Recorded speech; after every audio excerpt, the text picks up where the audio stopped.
아즈텍 신화 속 여섯 번째 태양이 한국이라는 중남미 예언가의 예언. 다섯 번째 태양 올린 토나티우가 마지막 흔들림을 시작했어. 땅이 움직이고 거짓 신들이 무너지고 사람들이 길을 잃었을 때 동쪽 바다 너머 오랫동안 둘로 찢어진 반도를 봤어. 그곳에서 깃털뱀 케찰코아틀이 손가락으로 가리키는 한 사람이 보였어. 30대 후반 평범한 얼굴의 남자야. 그는 왕관도 쓰지 않고 신의 이름도 부르지 않아. 그로 인해 여섯 번째 태양이 떠오르기 시작할 거야. 2032년 새로운 시대가 한국에서 시작돼. 2025년 중남미의 한 예언가가 자신의 블로그에 올린 글의 첫 문단입니다. 이실 마르티네스는 아주 가끔 글을 올립니다. 그것도 중요한 계시를 받았을 때만입니다. 2010년 대지진 석 달 전, 2015년 화산 폭발 두 달 전에도 그는 간단한 경고를 블로그에 남겼습니다. 그의 추종자들은 이실이 글을 올리면 무언가 큰일이 임박했다는 신호라고 말합니다. 그런 그가 2025년에 올린 글은 유독 길었습니다. 그리고 놀랍게도 그 글의 상당 부분이 한국, 그가 동쪽 바다 너머 반도라고 부르는 땅에 할애되어 있었습니다. 당시에는 몇몇 관심 있는 사람들만 읽고 지나갔던 이 예언이 지금 전 세계적으로 화제가 되는 이유는 명확합니다. 그가 예측했던 2026년의 징후들이 하나둘 현실이 되고 있기 때문입니다.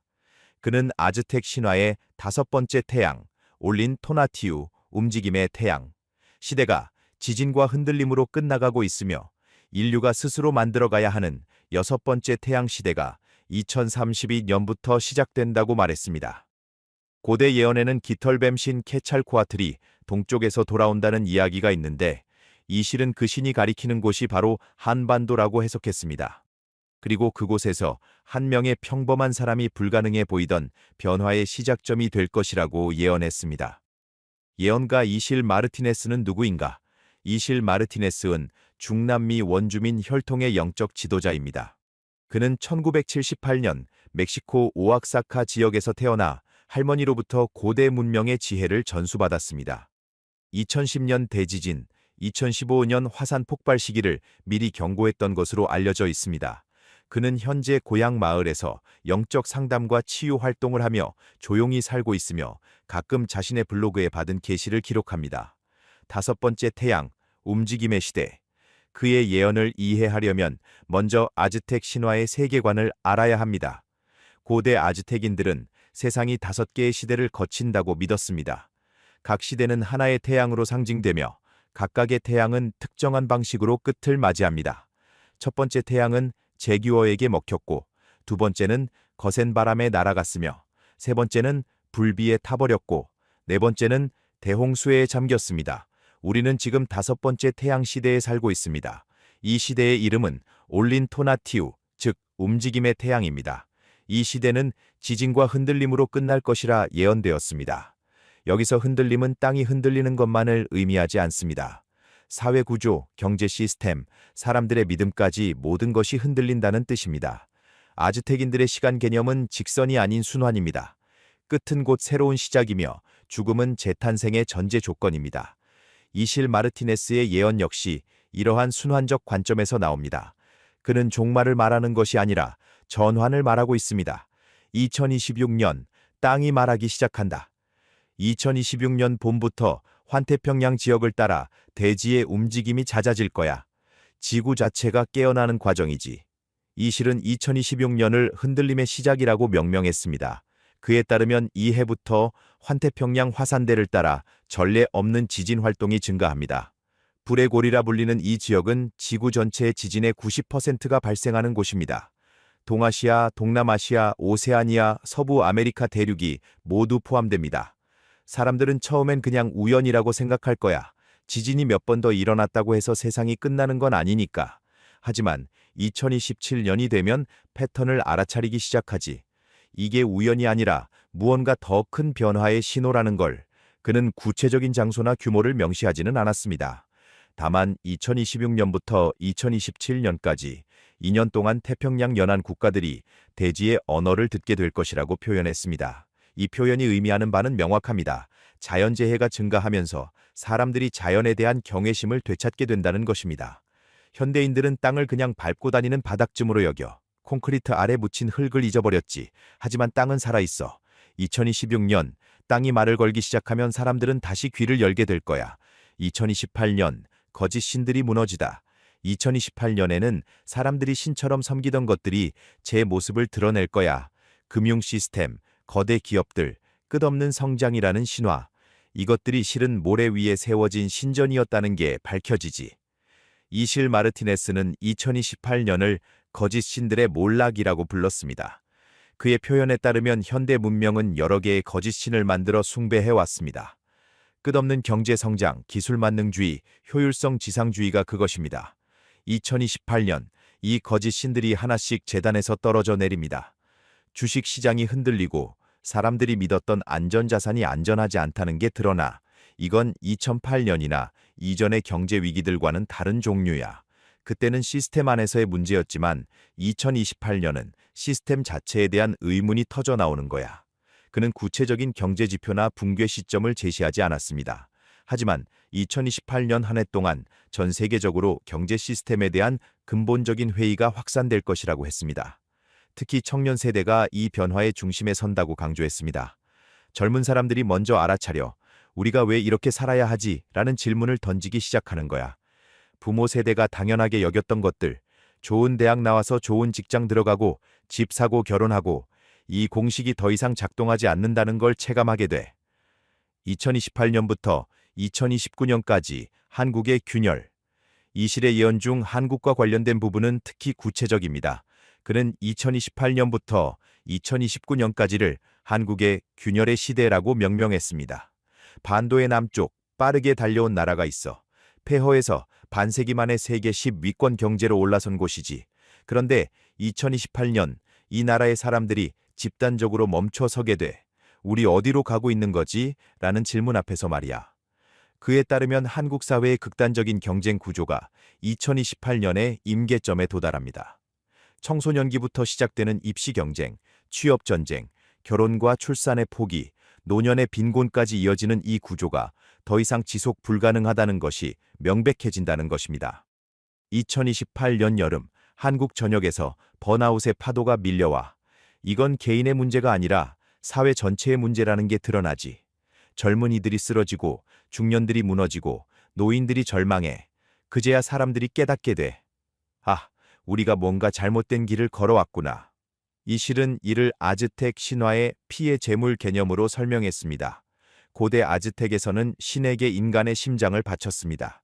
현대 한국은 경제성장이라는 신에게 청년들의 삶을 바쳐왔다는 것이 그의 해석입니다. 보이지 않는 재단이 있어 거기에 매일 수많은 젊은이들이 올라가 그들의 꿈, 건강, 행복이 제물로 바쳐지지. 2029년 사람들이 이 재단의 존재를 똑똑히 보게 될 거야. 그리고 거부하기 시작해. 그는 2029년을 한국의 대각성의 해라고 표현했습니다. 오래된 권위들이 무너지고 기업 구조가 흔들리며 사람들이 새로운 삶의 방식을 모색하기 시작한다는 것입니다. 이건 파괴처럼 보이겠지만 실은 정화야. 썩은 것이 떨어져 나가야 새 것이 자랄 수 있어. 한국 사람들은 이미 여러 번 이 과정을 겪었잖아. 전쟁 후에도 1997년 위기 때도 그때마다 다시 일어섰지. 2029년도 마찬가지야. 무너지는 것처럼 보이지만 실은 다시 태어나는 거야. 2030년 지구의 눈물. 2030년이 되면 기후가 인간에게 최후 통첩을 보내. 더 이상 경고가 아니야. 이제 행동할 시간도 얼마 남지 않았다는 걸 모두가 체감하게 되지. 이 실은 2030년을 텔루르의 눈물이라고 불렀습니다. 텔루르는 라틴어로 지구를 의미합니다. 그에 따르면 2030년은 기후 위기가 더 이상 미래의 문제가 아니라 현재의 생존 문제가 되는 해입니다. 여름이 더 길어지고 겨울이 더 짧아져. 비가 올 곳엔 비가 안 오고 오지 말아야 할 곳에 폭우가 쏟아지지. 농사를 짓던 사람들이 당황해. 조상 대대로 내려온 농사력이 더 이상 맞지 않거든. 그는 2030년을 기점으로 인류가 두 갈래 길 앞에 선다고 말합니다. 하나는 지금까지의 방식을 고집하며 파국으로 치닫는 길이고 다른 하나는 근본적인 변화를 받아들이는 길입니다. 선택의 시간이 와 더 빨리, 더 많이, 더 크게라는 주문에서 벗어날 수 있느냐 없느냐. 지구는 이미 신호를 보내고 있어. 2030년에는 그 신호가 너무 커서 외면할 수 없게 되지. 흥미로운 점은 그가 이 위기 속에서도 희망의 싹을 본다는 것입니다. 특히 환태평양 지역의 젊은 세대가 변화의 주역이 될 것이라고 예측했습니다. 위기가 클수록 각성도 커. 2030년 젊은이들이 진짜로 움직이기 시작해. 이건 시위나 구호가 아니야. 삶의 방식 자체를 바꾸는 거지. 덜 소비하고 더 나누고 자연과 다시 연결되는 삶 말이야. 깃털뱀의 귀환, 동쪽을 가리키다. 위기의 시대에는 언제나 구원자에 대한 갈망이 생겨납니다. 아즈텍 신화에도 그러한 예언이 있습니다. 바로 케찰코아틀, 깃털뱀 신의 귀환입니다. 케찰코아틀은 아즈텍 신화에서 가장 중요한 신 중 하나입니다. 깃털은 하늘을, 뱀은 땅을 상징합니다. 즉, 하늘과 땅을 잇는 존재, 영적인 것과 물질적인 것을 통합하는 존재입니다. 전설에 따르면 케찰코아틀은 동쪽 바다로 떠나며 언젠가 돌아오겠다고 약속했습니다. 이실 마르티네스는 이 신화를 독특하게 해석합니다. 케찰코아틀의 귀환은 한 명의 신이 오는 게 아니야. 의식의 변화를 말하는 거지. 사람들이 다시 하늘과 땅을 함께 보게 되는 것, 영과 물질의 균형을 되찾는 것, 그게 신의 귀환이야. 그런데 그의 환시에는 흥미로운 부분이 있습니다. 그는 케찰코아틀이 가리키는 방향을 봤다고 합니다. 환시 속에서 깃털뱀이 동쪽을 가리켰어. 동쪽의 더 동쪽, 해가 가장 먼저 뜨는 땅, 오랫동안 둘로 나뉘어 고통받은 반도, 그곳에서 새로운 시대의 문이 열리기 시작한다고. 2030년부터 2032년까지 반도의 변화. 2030년부터 반도에서 묘한 일이 벌어져 남과 북을 가르던 선이 흐릿해지기 시작하는 거야. 이건 국경선이 바뀐다는 얘기가 아니야. 사람들의 마음속에서 먼저 변화가 일어나는 거지. 이 실은 2030년을 한국의 국운이 전환되는 시점으로 봤습니다. 2028년부터 2029년까지의 사회적 균열과 각성을 거친 후 한국 사회가 완전히 새로운 단계로 접어든다는 것입니다. 남쪽 사람들이 북쪽을 보는 시선이 달라져 두려움이나 적대감이 아니라 연민과 이해로 바뀌지. 동시에 북쪽에서도 변화가 감지돼 단단하게 닫혀있던 문에 작은 틈이 생기는 거야. 그는 2031년을 특히 중요한 해로 지목했습니다. 2031년 반도에서 한 인물이 주목받기 시작해. 이 사람은 정치인도 아니고 종교 지도자도 아니야. 그냥 평범한 사람인데 이상하게도 사람들이 이 사람의 말에 귀를 기울이게 돼. 이 실이 본 이 인물은 30대 후반에서 40대 초반의 남성입니다. 남쪽에서 태어났지만 북쪽과 연결된 뭔가를 가지고 있다고 합니다. 가족력일 수도 있고 개인적 경험일 수도 있습니다. 이 사람은 이야기하지. 우리는 원래 하나였다. 다시 하나가 될 수 있다. 천천히, 조급해하지 말고. 이런 메시지를 전해 이 말이 사람들 마음을 움직인다는 거야. 이 실은 이 인물을 다리를 놓는 사람이라고 표현했습니다. 남과 북 사이에, 세대와 세대 사이에, 이념과 이념 사이에 다리를 놓는 역할을 한다는 것입니다. 훗날 사람들이 이 사람을 뭐라고 부를지는 모르겠어. 구원자, 중재자, 성우자. 어떤 이름이 붙든 중요한 건 이 사람이 새로운 시대의 문을 여는 열쇠 역할을 한다는 거야. 2032년이 되면 이 사람을 중심으로 남북을 잇는 새로운 움직임이 시작돼. 새로운 리더십의 탄생. 2032년 반도에서 세계가 주목하는 일이 벌어져. 이건 조약이나 합의문 같은 게 아니야. 훨씬 더 근본적인 변화지. 사람들의 의식이 통합되기 시작하는 거야. 이 실에 따르면 2032년 한국은 세계의 새로운 모델을 제시합니다. 그것은 분열을 극복하는 방법, 상처를 치유하는 방법, 대립을 화해로 바꾸는 방법입니다. 세계가 한국을 보게 될 거야. 어떻게 저렇게 오랫동안 갈라져 있던 나라가 하나가 될 수 있지. 물론 2032년에 모든 게 해결되는 건 아니야. 시작일 뿐이지. 하지만 그 시작이 너무나 분명해서 되돌릴 수 없는 흐름이 만들어져. 그는 한국의 이러한 변화가 우연이 아니라고 강조합니다. 한국 사람들은 고난을 겪었어. 식민 지배, 전쟁, 분단, 독재, 경제 위기. 쉬운 시간이 없었지. 그런데 그 고난이 사실은 준비 과정이었던 거야. 2032년 이후 한국이 보여줄 치유와 통합의 지혜는 그 모든 고통을 거치지 않았다면 얻을 수 없는 거야. 검은 거울에 시험하지만 이 실의 예언에는 경고도 포함되어 있습니다. 아즈텍 신화에는 테스카틀리포카라는 신이 있습니다. 검은 거울이라는 뜻을 가진 이 신은 밤, 전쟁, 유혹을 관장합니다. 빛이 있으면 그림자도 있듯이 케찰코아틀의 귀환에는 테스카틀리포카의 시험이 따라옵니다. 2030년부터 2032년까지 한국은 여러 시험을 겪게 돼. 첫 번째는 분열의 유혹이야. 이 실은 2030년경 한국 사회의 갈등이 극에 달한다고 봤습니다. 세대 간, 지역 간, 이념 간 대립이 표면으로 터져 나온다는 것입니다. 사람들이 서로를 적으로 보기 시작해. SNS에서는 증오의 언어가 넘쳐나고 가족끼리도 이야기를 나눌 수 없게 되지. 이게 테스카틀리포카의 첫 번째 시험이야. 너희는 정말 하나가 될 수 있느냐 묻는 거야. 두 번째 시험은 거짓 선지자들의 등장입니다. 2031년쯤 되면 자칭 예언자들이 많이 나타날 거야. 두려움을 팔고 분노를 부추기고 간단한 해결책을 제시하는 사람들. 이것만 하면 된다. 저 사람들만 없애면 된다. 이런 식으로 말하지. 이들을 구별해내는 게 중요해. 세 번째 시험은 조급함입니다. 변화를 원하는 마음이 너무 커지면 조급해져. 빨리 결과를 보고 싶어서 과정을 건너뛰려고 하지. 하지만 진짜 변화는 천천히 온다는 걸 기억해야 해.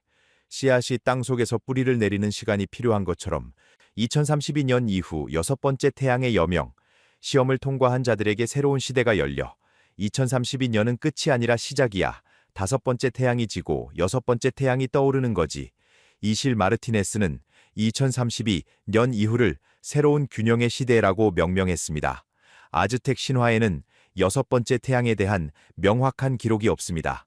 다섯 번째 태양으로 끝난다고 알려져 있기 때문입니다. 하지만 이 실의 해석은 다릅니다. 고대인들이 여섯 번째 태양을 기록하지 않은 건 그들도 몰랐기 때문이야. 이건 인류가 스스로 만들어가야 하는 시대야. 정해진 운명이 아니라 선택으로 만드는 미래지. 그에 따르면 2032년 이후 세계는 근본적인 재편을 겪습니다. 권력의 중심이 이동하고 가치관이 바뀌며 사람들이 사는 방식이 달라집니다. 20세기를 지배했던 질서가 완전히 해체돼 대서양 중심의 세계에서 태평양 중심으로 무게가 옮겨가지. 정신적, 영적 중심이 이동하는 거야. 이 실은 2032년 이후를 치유의 시대라고도 표현했습니다. 인류가 지난 몇백 년간 쌓아온 상처들이 있어. 이 상처들을 덮어두고 앞으로만 달려왔지. 하지만 2032년 이후에는 이 상처들을 직면하고 치유하는 시간이 와. 그 과정에서 반도가 중요한 역할을 해. 반도가 보여줄 것. 한국은 2032년 이후 세계의 하나의 모델이 돼. 이건 경제 모델이나 정치 모델이 아니야. 인간이 서로에게 어떻게 다가갈 수 있는지, 과거의 고통을 어떻게 미래의 지혜로 바꿀 수 있는지 보여주는 거지. 이 실이 본 한국의 역할은 구체적입니다. 첫째, 분열을 극복하는 모델입니다. 세계 곳곳에 갈라진 땅들이 있어 이념으로, 종교로, 민족으로 나뉜 곳들. 한국이 보여주는 통합의 과정은 이들에게 하나의 길이 될 거야. 물론 각 나라마다 상황이 다르지. 하지만 불가능해 보이던 일도 가능하다는 희망을 주는 거야. 둘째, 기술과 인간성의 조화입니다. 한국은 기술적으로 앞서 있으면서도 동시에 인간적인 따뜻함을 잃지 않는 방법을 찾아낼 거야. 2030년대 중반이 되면 세계가 이 균형을 배우려고 한국을 주목하지. 로봇과 인공지능이 넘쳐나는 세상에서도 사람다움을 지키는 법 말이야. 셋째, 공동체의 회복입니다. 한국의 전기라는 개념, 공동체를 중시하는 문화가 새롭게 조명받아 서구의 극단적인 개인주의가 한계에 부딪히면서 사람들이 다시 공동체의 가치를 찾기 시작하거든. 한국은 이미 그걸 가지고 있었던 거지. 하지만 이 실은 이러한 역할이 저절로 주어지는 것은 아니라고 강조합니다. 한국이 이 역할을 하려면 먼저 자기 자신을 치유해야 해. 내면의 분열, 상처, 트라우마를 먼저 직면해야 하지. 2028년부터 2032년까지 겪는 고통이 바로 그 과정이야. 그 고통을 회피하지 않고 통과할 때 진짜 변화가 온다는 걸 기억해. 개인이 할 수 있는 것들. 이 실의 예언은 거시적인 변화에 대한 것이지만 그는 개인의 역할도 강조했습니다. 예언은 정해진 운명이 아니야. 가능성의 지도일 뿐이지. 개개인이 어떻게 선택하고 행동하느냐에 따라 미래는 달라져. 그가 제시한 실천 방법은 의외로 단순합니다. 첫째, 땅과 다시 연결되는 거야. 콘크리트 위에서만 살지 말고 흙을 밟아. 텃밭을 가꾸거나 산을 걷거나 뭐든 좋아. 대지와 접촉을 유지해. 둘째, 조상을 기억해. 한국의 제사 문화는 위대한 유산이야. 형식에 얽매이지 말고 진심으로 앞선 세대를 기억하고 감사하는 시간을 가져. 세 번째 조언은 공동체의 회복입니다. 혼자 살려고 하지 마.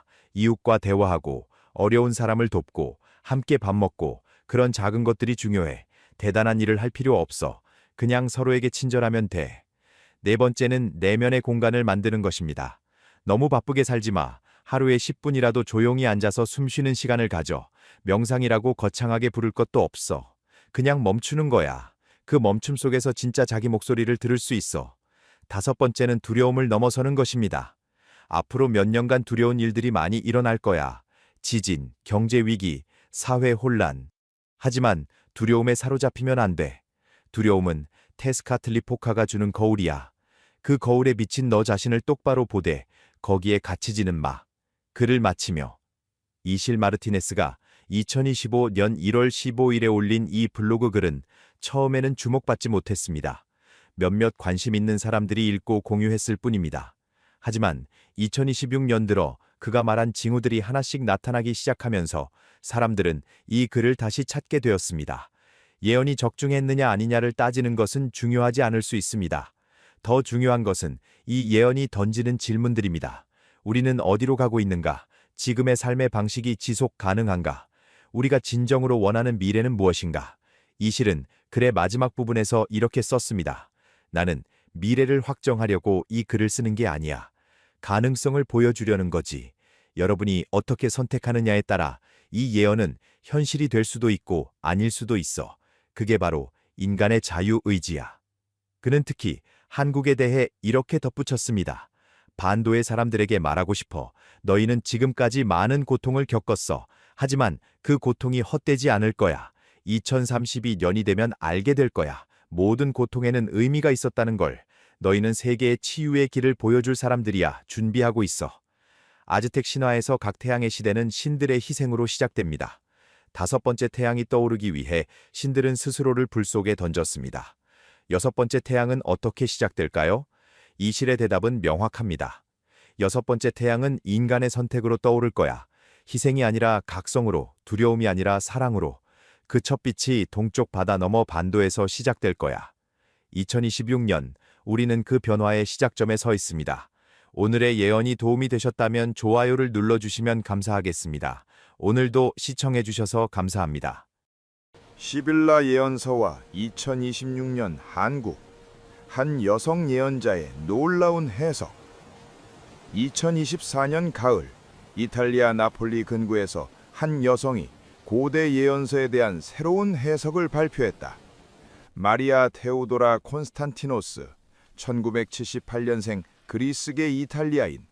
그녀는 테살로니키 대학에서 고전 문헌학 박사 학위를 받은 정통 학자였지만 30대 초반 심각한 질병을 겪은 이후 자신이 시빌라의 진정한 계승자라고 주장하기 시작했다. 마리아의 가계는 특이했다. 비잔틴 제국 시대 사제 가문의 후손이라는 그녀의 주장을 확인할 방법은 없지만 그녀의 어머니가 정교회 전통과 민간 신앙을 혼합한 독특한 영성 수행을 했다는 것은 사실로 보인다. 어린 시절부터 고대 그리스어로 된 텍스트들을 접하며 자란 그녀는 자연스럽게 고전 문헌학의 길로 들어섰고 특히 후기 고대의 묵시 문학에 관심을 가졌다. 그러나 2010년 그녀의 삶은 급변했다. 원인 불명의 고열과 환각 증세로 병원에 입원했던 그녀는 회복 과정에서 계시를 받았다고 주장했다. 쿠마이의 시빌라가 그녀에게 나타나 고대 예언서의 진정한 의미를 깨닫게 해주었다는 것이다. 가족들은 걱정했고 학계 동료들은 거리를 두기 시작했다. 하지만 마리아는 멈추지 않았다. 그녀는 학계를 떠나 독립연구자가 되었고 시빌라 예언서에 대한 자신만의 해석 체계를 구축하기 시작했다. 고전 텍스트 연구, 수비학적 연대 계산, 그리고 자신이 받았다는 개인적 계시를 결합한 독특한 방법론이었다. 소수의 추종자들이 생겨났고 그녀는 정기적으로 자신의 해석을 발표하기 시작했다. 그리고 2024년 가을, 그녀는 가장 대담한 예언을 내놓았다. 2026년부터 시작될 새로운 시대, 그리고 그 중심에 있을 해 뜨는 곳의 땅에 대한 이야기였다. 고대의 목소리, 시빌라 예언서란 무엇인가? 마리아의 주장을 이해하려면 먼저 시빌라 예언서가 무엇인지 알아야 한다. 시빌라 예언서는 기원전 2세기부터 기원 후 7세기 사이에 작성된 것으로 추정되는 고대 예언 문헌들의 모음이다. 원래 그리스 로마 세계에서 신들의 영감을 받은 여성 예언자들, 즉 시빌라들이 남긴 예언이라고 알려졌지만 실제로는 유대교와 초기 기독교 공동체에서 작성된 것으로 학자들은 보고 있다. 현존하는 시빌라 예언서는 총 12에서 14권으로 이루어져 있으며 그중 제3권이 가장 오래된 것으로 알려져 있다. 제3권은 기원전 2세기 중반 아마도 이집트 알렉산드리아의 유대인 공동체에서 작성된 것으로 추정된다. 내용은 바벨탑 이야기, 세계 역사에 대한 회고, 여러 민족에 대한 예언, 그리고 종말론적 메시지들로 가득 차 있다. 중요한 것은 이 예언서들이 매우 모호하고 상징적인 언어로 쓰였다는 점이다. 동쪽, 해 뜨는 곳, 섬들, 왕 같은 표현들은 다양하게 해석될 수 있다. 역사적으로 많은 이들이 자신의 시대와 상황에 맞춰 이 예언들을 재해석해왔다. 마리아 테오도라가 주목한 것도 바로 이 모호함이었다. 그녀는 기존 학자들이 이 예언들을 고대 지중해 세계의 맥락에서만 이해하려 했다고 비판한다. 하지만 그녀가 보기에 시빌라의 예언은 훨씬 더 먼 미래, 그것도 지중해가 아닌 다른 곳을 가리키고 있었다. 해 뜨는 곳에서 2026년 한국 미래 예언의 시작. 마리아가 가장 중요하게 여기는 구절은 시빌라 예언서 제3권 652행서 656행이다. 그리스어 원문을 영어로 번역하면 이렇다. 그때 해 뜨는 곳에서 신이 왕을 보내리니 그가 모든 땅을 전쟁의 재앙에서 해방시키리라. 어떤 이들은 죽이고 어떤 이들과는 신실한 맹세를 맺으리라. 그는 자신의 뜻으로 이 모든 것을 행하지 않고 전능하신 신의 선한 명령에 복종하리라. 수천 년 동안 학자들은 이 구절을 고대 근동의 왕, 아마도 프톨레마이오스 왕조의 누군가를 가리킨다고 해석해왔다. 해 뜨는 것은 단순히 동쪽, 즉 메소포타미아나 페르시아를 의미한다고 봤다. 하지만 마리아의 해석은 달랐다. 그녀는 이 구절이 훨씬 더 먼 미래와 훨씬 더 동쪽을 가리킨다고 주장했다. 그녀가 개발한 수비학적 연대 계산법에 따르면 이 예언이 실현될 시기는 2026년에서 2030년 사이였다. 2025년 봄, 마리아는 쿠마이 동굴에서 명상하던 중 결정적인 환시를 경험했다고 말한다. 반도 모양의 땅이 보였고 호랑이와 학의 이미지가 나타났다.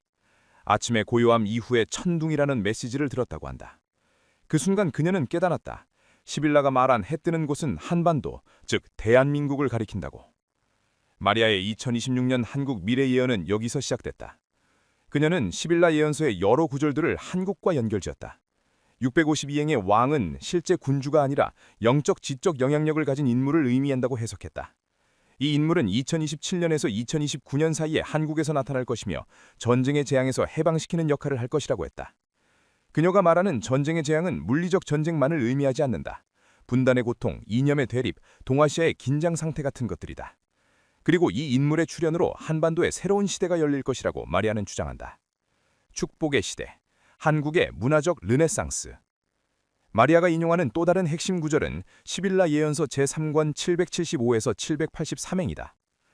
그때 신은 인간에게 큰 기쁨을 주리니 땅과 나무와 수많은 양떼들이 진정한 열매를 인간에게 제공하리라. 포도주, 달콤한 헌, 흰 우유, 그리고 인간에게 가장 좋은 것인 밀을. 이 구절은 전통적으로 종말 이후의 낙원이나 메시아 시대의 풍요를 묘사한 것으로 해석되어 왔다. 하지만 마리아는 이것을 문자 그대로의 농업적 풍요가 아니라 문화적 정신적 풍요로 읽은다. 그녀의 2026년 한국 미래 예언에서 이 부분은 특히 흥미롭다. 마리아는 한국이 2020년대 후반부터 전례 없는 문화적 르네상스를 경험할 것이라고 말한다. 이미 K-팝, K-드라마, K-영화를 통해 전 세계에 영향력을 미치고 있는 한국 문화가 한 단계 더 도약한다는 것이다. 하지만 마리아가 예견하는 것은 단순한 엔터테인먼트의 확산이 아니다. 그녀는 한국에서 고대의 지혜와 새로운 기술의 조화라는 독특한 철학적 운동이 일어날 것이라고 본다. 서구의 기술 문명과 동양의 정신적 전통이 만나는 지점, 그것이 바로 한국이라는 것이다. 두 문화 사이에서 태어난 자라는 표현을 마리아는 자주 사용한다. 이것은 개인을 지칭할 수도 있지만 한국이라는 나라 자체를 의미할 수도 있다. 급속한 산업화를 이루면서도 전통을 잃지 않았고 서구 문화를 받아들이면서도 정체성을 유지한 한국의 독특한 위치를 가리킨다는 해석이다. 마리아는 시빌라 예언서의 포도주, 헌, 우유, 밀을 각각 상징적으로 해석한다. 포도주는 기쁨과 축제, 즉 문화예술의 융성을, 헌은 달콤함과 치유, 즉 정신적 위안을, 우유는 영양과 성장, 즉 교육과 지식의 확산을, 밀은 생명의 양식, 즉 새로운 사상과 철학의 탄생을 의미한다고 본다. 격변 이전의 징후, 2026년부터 시작될 변화. 하지만 마리아의 2026년 한국 미래 예언이 장밋빛 미래만을 그리는 것은 아니다. 시빌라 예언서 제3권 795에서 800행을 보면 전능하신 신의 분노의 원인을 주의하라. 모든 인간에게 재앙의 절정이 다가올 때 그들은 정복당하고 두려운 심판을 만나리라. 왕이 왕을 붙잡고 그의 땅을 빼앗으며 민족들이 민족들에게 파멸을 가져오고 군주들이 부족들을 약탈하리라. 마리아는 이 구절을 2026년부터 2027년 사이에 일어날 세계적 혼란을 예고하는 것으로 해석한다. 그녀가 말하는 왕은 현대의 정치 지도자들을, 민족은 국가들을 의미한다. 즉, 국제 정세에 극심한 불안정이 온다는 것이다. 마리아에 따르면 2026년 여름부터 첫 징후들이 나타나기 시작할 것이다. 경제체제의 동요, 기후위기의 가속화, 지정학적 긴장의 고조. 이런 혼란 속에서 사람들은 새로운 방향을 찾게 되고 그때 해 뜨는 곳에서 답이 나온다는 것이 그녀의 주장이다. 특히 한반도와 관련해서 마리아는 흥미로운 예언을 한다. 그녀는 2026년 말이나 2027년 초에 남북관계에서 예상치 못한 전환점이 올 것이라고 말한다. 이것이 즉각적인 통일을 의미하지는 않지만 수십 년간 고착되어 있던 상황에 균열이 생기기 시작할 것이라고 본다. 아침의 고요함 이후에 천둥이라는 그녀가 받았다는 메시지는 바로 이것을 가리킨다. 한국은 고요한 아침의 나라로 알려져 있지만 그 고요함 뒤에 천둥 같은 변화가 온다는 것이다. 하지만 이 천둥은 파괴가 아니라 각성을, 두려움이 아니라 희망을 가져온다고 마리아는 강조한다. 신비로운 인물, 새로운 현자의 출현. 마리아의 2026년 한국 미래 예언에서 가장 논쟁적인 부분은 특정 인물의 출현에 대한 이야기다. 시빌라 예언서 652행에 신이 보낼 왕을 그녀는 한국에서 나타날 한 명의 인물로 해석한다. 그녀가 묘사하는 이 인물의 특징은 이렇다. 첫째, 정치 권력을 추구하지 않는다. 이 사람은 대통령이나 총리 같은 직책에 오르지 않을 것이다. 둘째, 서구와 동양의 교육을 모두 받았다. 두 문화 사이에서 태어난 자라는 표현이 문자 그대로 적용되는 인물이다. 셋째, 기술과 전통을 결합하는 새로운 사상을 제시한다. 단순한 과거 회귀도 맹목적 미래 지향도 아닌 조화의 길을 보여준다. 마리아는 이 인물이 2027년에서 2029년 사이에 대중 앞의 모습을 드러낼 것이라고 예언한다. 처음에는 작은 움직임으로 시작하지만 빠르게 전 세계적 관심을 끌 것이라고 한다. 이 사람의 메시지는 특히 분열과 갈등으로 지친 세계에 새로운 관점을 제공할 것이며 한국을 넘어 동아시아, 나아가 전 세계에 영향을 미칠 것이라고 마리아는 주장한다. 흥미롭게도 마리아는 이 인물의 성별이나 구체적인 직업에 대해서는 언급하지 않는다. 시빌라가 보여준 것은 본질이지 외형이 아니다라는 것이 그녀의 설명이다. 중요한 것은 이 사람이 전하는 메시지와 그것이 가져올 변화라는 것이다. 상징과 해석. 한국 문어 속의 시빌라. 마리아는 자신의 환시에서 본 여러 상징들을 한국의 전통 문화와 연결짓는다. 호랑이와 학은 한국을 상징하는 대표적인 동물들이다. 호랑이는 용맹과 보호를, 학은 평화와 장수를 의미한다. 마리아는 이 두 동물이 함께 나타난 것이 한국의 이중적 성격을 보여준다고 해석한다. 강인함과 부드러움, 전통과 현대, 서구와 동양의 조화 같은 것들이다. 삼태극 역시 마리아가 자주 언급하는 상징이다. 그녀는 한국의 태극기를 처음 봤을 때 큰 충격을 받았다고 말한다. 시빌라 예언서에는 세 갈래로 나뉜 땅이라는 표현이 여러 번 등장하는데 그녀는 이것이 삼태극의 조화 사상과 연결된다고 본다. 마리아의 해석에 따르면 시빌라가 예견한 새로운 시대는 이분법적 대립을 넘어서는 시대다.